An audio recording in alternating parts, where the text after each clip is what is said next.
Lulus dari Universitas Negeri 11 Maret pada tahun 1986, Panangian Simanungkalit telah menunjukkan kegelisahannya terhadap dunia properti Indonesia kala itu.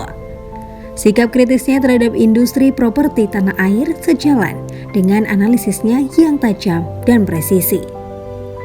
Tahun itu Amerika sedang mengalami krisis properti. Di saat banyak orang belum berpikir tentang krisis properti di Indonesia, Panangian telah menganalisa bahwa Indonesia juga berpotensi mengalami krisis seperti itu. Jadi saya berpikir, kalau Amerika aja krisis, masa Indonesia nggak krisis di bidang properti? Jadi di kepala saya itu sudah terisi, kapan properti Indonesia itu krisis? Nah, itu tahun 86. Memasuki era 90-an, Panangian terjun ke dunia akademisi, menjadi dosen di Fakultas Teknik, jurusan Real Estate Universitas Tarumanegara. Namun kegelisahannya akan industri properti terus membayangi. Panangian melihat bahwa kegiatan spekulasi tanah oleh pengembang yang dibiayai oleh perbankan telah menciptakan distorsi dalam pasar perumahan. Hal ini bisa mengakibatkan gelembung kredit macet dalam skala besar. Artinya orang membeli dengan harga sangat murah, dijual dengan sangat mahal, dan menggunakan uang bank. Nah, bagi saya ini akan adalah bibit masalah. Panangian menuliskan kegelisahannya atas potensi terjadinya krisis ekonomi yang berawal dari kredit macet di sektor properti di berbagai media massa. Meski demikian, untuk mengukuhkan eksistensinya, Panangian mulai membuka konsultan properti di tahun 1993. Dengan menjadi konsultan, Panangian bisa lebih memberi advice kepada para developer properti dibandingkan hanya memberi kritik sebagai akademisi. Kritik paling keras Panangian kala itu adalah terjadinya pembiayaan pembelian tanah secara besar-besaran antara perusahaan developer dan bank dalam satu grup bisnis.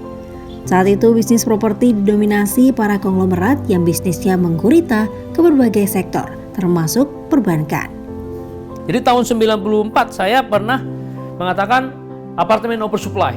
Baru kali itulah istilah oversupply masyarakat di Indonesia tahun 94.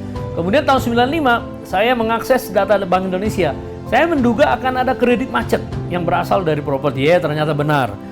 Bahkan tahun 96 saya membuat prediksi bahwa tahun 2000, sebelum tahun 2000 atau tahun 99, properti Indonesia akan crash.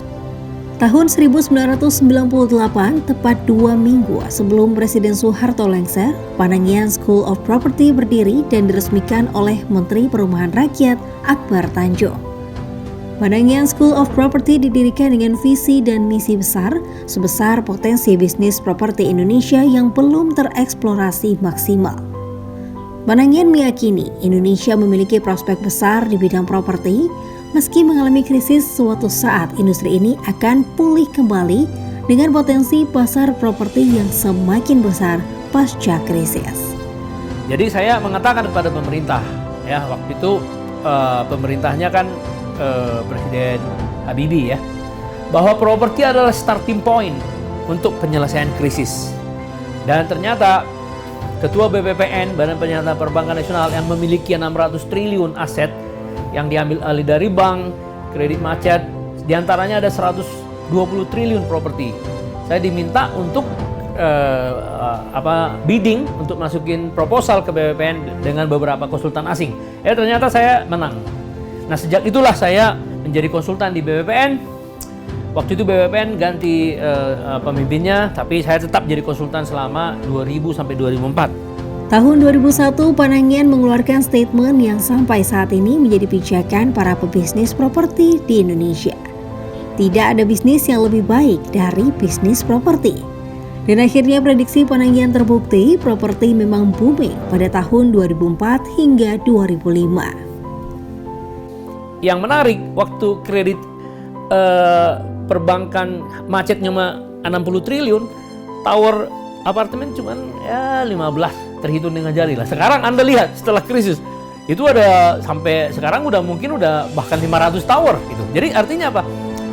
Properti itu kebal terhadap krisis. Itulah kesimpulan saya. Jadi bukan malah kesini properti malah lebih jelek, makin bagus, makin gede, makin banyak. Jejak langkah Panangian Simanungkalit sebagai pakar properti nomor 1 Indonesia semakin mantap dan terpatri. Pengembang besar seperti Agung Podomoro dan berbagai perusahaan kakap memintanya menjadi konsultan di perusahaan mereka. Pengembang merasa saya memiliki peran penting dalam masa setelah krisis tahun 98. Saya tahun 99 memberikan opini pada pemerintah bahwa properti adalah sektor yang perlu diperhatikan. Akhirnya tahun 2000 saya jadi konsultan. Tahun 2003 saya mendapat peniti emas, penghargaan besar dari REI. Tahun 2004, Panangian Simanung Kalit diminta oleh Presiden Susilo Bambang Yudhoyono untuk mendampingi Menteri Perumahan Rakyat Yusuf Asari sebagai staf ahli di Kementerian Perumahan Rakyat.